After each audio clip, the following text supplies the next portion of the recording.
नमस्ते बच्चों, कैसे हैं आप।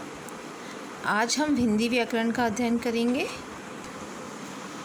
हिंदी व्याकरण में पाठ 5 लिंग यानी जेंडर का अध्ययन करेंगे।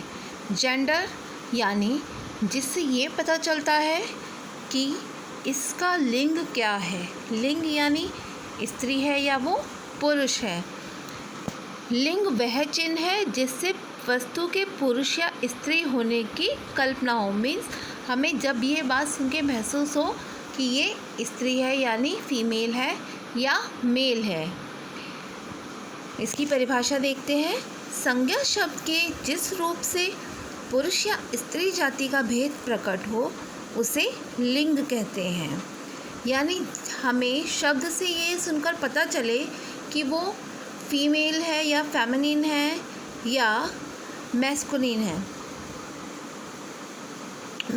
है, तो वो क्या कहलाता है, लिंग।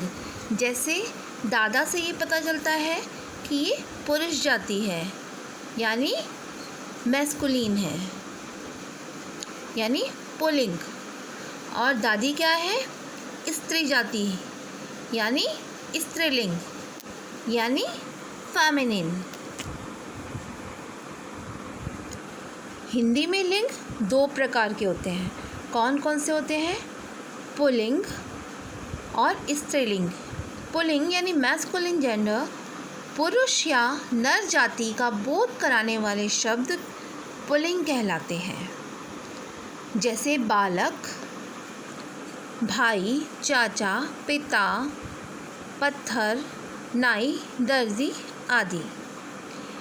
स्त्रीलिंग यानी फेमिनिन जेंडर, जिससे किसी स्त्री जाति या मादा जाति का बोध कराने वाले शब्दों से क्या होता है, स्त्रीलिंग का एहसास होता है।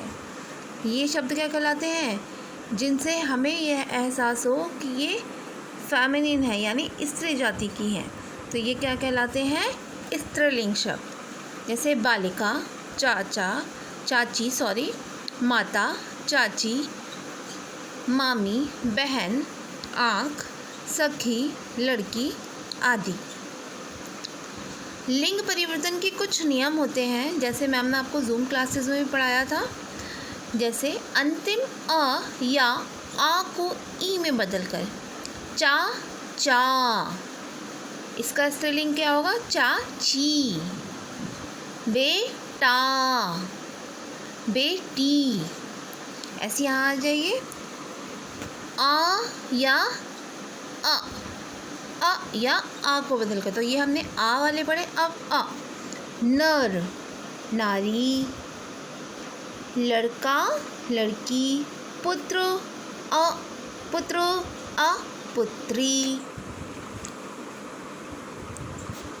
अंतिम अ को आ में बदल के शिष्य, शिष्या, कृष्ण, कृष्णा।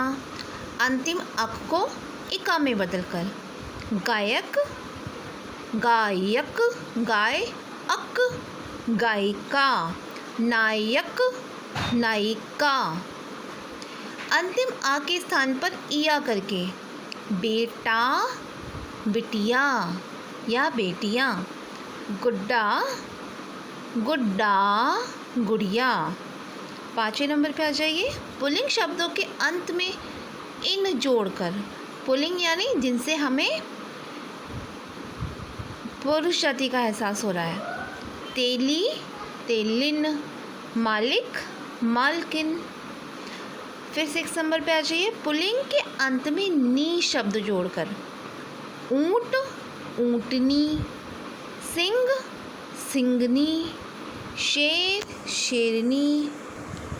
7वें नंबर पे है पुल्लिंग शब्द के अंत में आइन तथा आनी जोड़कर ठाकुर, ठकुराइन, हलवाई, हलवाइन, नौकर, आइन हो गया और आनी जोड़कर नौकर, नौकरानी, लाला, ललाइन, चौधरी, चौधराइन, पंडित, पंडिताइन। अंतिम मान और वान को मति और वती करके बलवान, बलवती, रूपवान, रूपवती, भगवान, भगवती, श्रीमान श्रीमती, पुत्रवान पुत्रवती, बुद्धिमान बुद्धिमती। और कुछ ऐसे वर्ड्स होते हैं जिनके पुल्लिंग शब्दों के बिल्कुल ही डिफरेंट स्त्रीलिंग वर्ड होते हैं। जैसे अभी तक तो हम पढ़ते आए, उन्हीं में या, मती, वती, आ जोड़ के उन्हीं वर्ड्स में स्त्रीलिंग शब्द बन गए। लेकिन कुछ ऐसे वर्ड्स होते हैं जो बिल्कुल अलग होते हैं। नर का मादा, राजा का रानी, बाप का माँ, पिता का माता, भाई का बहन, पुरुष का स्त्री। सदा पुल्लिंग माने जाने वाले शब्द। बेटा मैम ने जूम क्लासेस में भी ये वाली बात बताई थी आपको कि कुछ वर्ड्स ऐसे होते हैं जिन्हें हमेशा पुल्लिंग ही माना जाता है, वो स्त्रीलिंग में काउंट नहीं होते हैं।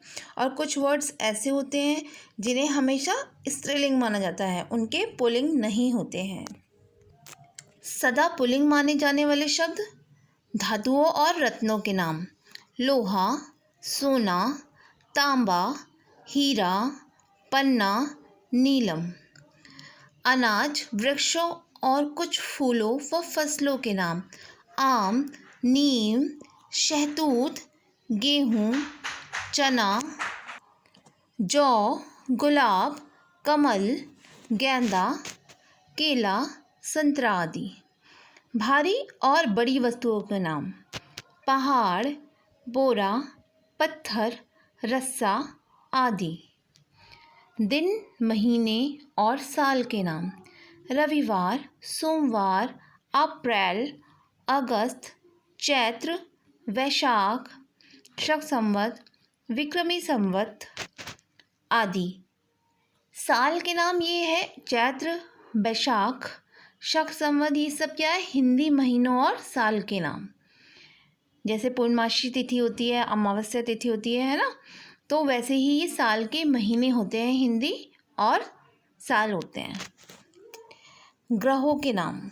सूरज, चंद्रमा, राहु, केतु, मंगल, शुक्र, बृहस्पति आदि।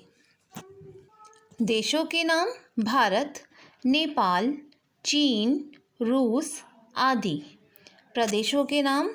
पंजाब, हरियाणा, उत्तर प्रदेश, महाराष्ट्र, गुजरात आदि। पर्वतों व समुद्रों के नाम। हिमालय पर्वत, शिवालिक पर्वत, विंध्याचल पर्वत, अरब सागर, हिंद महासागर आदि। सदा स्त्रीलिंग माने जाने वाले शब्द। पुस्तकों के नाम। गीता, रामायण आदि।